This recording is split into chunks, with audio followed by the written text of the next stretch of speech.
But it does not prevent me from looking out at this crowd and seeing so many beautiful people. Beautiful. From our spokesmodels, to our community advocates, to all the supporters. Beautiful. And you know, it's interesting, I have the honor, I have the opportunity to speak on different occasions. And there's always some anxiety, that's normal, right? But I have to say, that anxiety wasn't the same for me this evening. Because in the beauty that I see, I feel this energy. You home? I'm home. And there's community here. And I listen to the words that you said, and the message that you bring back from Maya Angelou, and I think, we can do this. Because, thank you.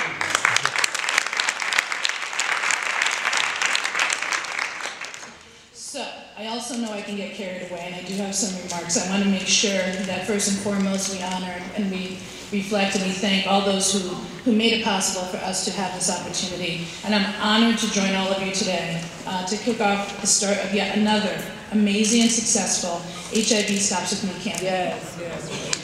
The HIV Stops With Me campaign has proven itself to be an effective tool in addressing stigma, discrimination, and prevention education, not only for individuals who are living with HIV or AIDS, but for all individuals across New York State. In fact, this year marks the 11th year of our partnership with Better World Advertising and the HIV Stops With Me campaign. In the last decade plus, we have seen so much growth, so much achievement, and so much opportunity. This year's theme, Treatment Changes Everything, acknowledges the reality of living with HIV in 2050. We're grateful to have the resources, and I believe, as Sheldon mentioned, to expand the campaign and work in partnership with both the DBQ magazine and Better World Advertising. The fact is, in New York State, for many decades, we've developed a continuum of care, and it includes prevention education campaigns such as this one. And we've seen amazing results. We've seen significant reductions when it comes to mother-to-child transmission. In 2013, we had 2 positive babies. Years ago, we had hundreds.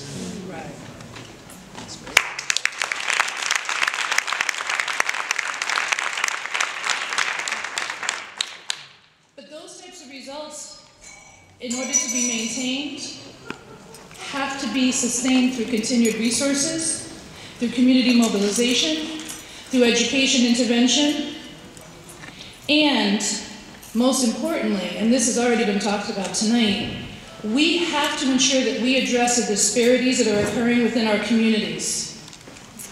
We cannot, as announced this past June, end the epidemic and leave any community behind.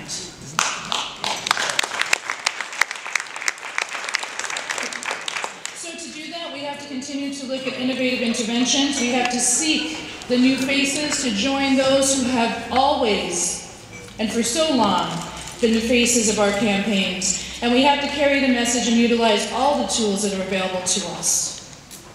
And while all communities are affected by HIV and AIDS, we know that there are key communities that have seen disproportionate rates and impact.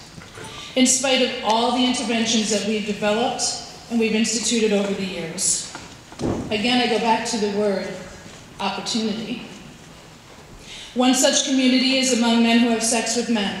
And I don't want to sit and quote stats, but I want to say this. The new HIV diagnosis among men who have sex with men in New York State has experienced modest declines over the past decade. However, from 2002 to 2012 across New York State, we also saw increases in the number of men who have sex with men, going back to Justin's point, age 13 to 29, being newly diagnosed with HIV. Particularly, we've seen marked increases among men who have sex with men of color. For this reason, we have to promote all new interventions that become available to us. One of our newest tools, consistent with the plan that the governor announced in June, is to ensure access to intervention tools such as pre-exposure prophylaxis or PrEP. PrEP, in fact, is a medical advancement that gives people an additional option of maintaining a negative HIV status. Notice I didn't say the only option, but an additional option.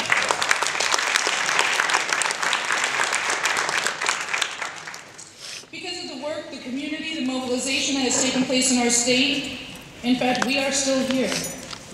I see many faces in this room, and I'm from upstate. I'm from one of the places that you wouldn't think you'd visit shelter.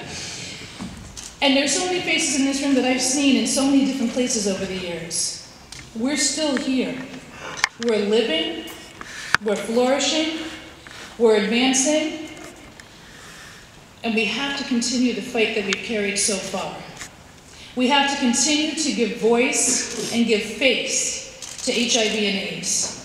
And we have to ensure that all New Yorkers in New York City and across the state, negative and positive, have access to care and support that can keep us healthy and continue to keep us here.